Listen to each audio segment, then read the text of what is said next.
மாமா என்னங்க மாமா வேச காக்கி பேண்ட் காக்கி சட்டை இத்தனை நாளைக்கு தான் கூலிக்கே போவேன்னு சொல்லி உங்க அக்கா மாச சம்பளத்துல எனக்கு வண்டி வாங்கி கொடுத்துருக்கா.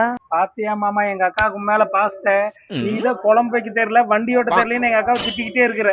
அதை விடுங்க மாப்பிள்ள, முக்கியமானது ஒண்ணு சொல்லிக்கிறேன். அப்படி வாடகை ஃப்ரீயா ஓட்ட சொல்லிக்கிறேன். அப்படி நானும் காலையில இருந்து இந்த போனவே பாத்துக்கிட்டு இருக்கிறேன், ஒருத்தரும் கூப்பிட மாட்டேங்கிறாங்க.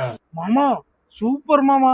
அப்புறம் வண்டி எல்லாம் வாங்கி இருக்கிறீங்க, மாப்பிள்ளைக்கு ஏதாவது டீ தண்ணி இது வாங்கி தர்றீங்களா? மாப்பிள்ள வாடகை மட்டும் வரட்டு, டீ என்ன டிஃபனே வாங்கி தர்றேன். முதல் வாடகை நம்மளே போயிட்டா வாடகைக்கு வாடகையும் வச்சு டிஃபனுக்கு டிஃபனும் வச்சு. ஏன் மாமா அந்த முதல் வாடகையே என்னை ஏத்திட்டு போக கூடாது? நீங்க சும்மா இருங்க. என்ன மாமா இப்படி பேசுறீங்க? சொந்தக்காரனை ஏத்தக்கூடாதா இல்ல என்னை ஏத்தக்கூடாதுன்னு முடிவு பண்ணிருக்கீங்களா? கம்மனு இருங்க மாப்பிள்ள, அப்படியெல்லாம் நீங்க சொல்லாதீங்க. நீங்க கம்மனு இருங்க மாமா. ஆமா டிராவலர் எடுத்திருக்கீங்களா கோச்சா? மாப்பிள்ள டிராவலர் கோச்சல்ல இல்ல, நம்ம வண்டி சிங்க மாதிரி இங்க நிக்குது பாருங்க. இது ஆம்புலன்ஸ். ஆமா அதெல்லாம் தெரியாது. முத வண்டி நான் தான் சவாரி வருவேன். மாப்பிள்ள அந்த முதல் சவாரி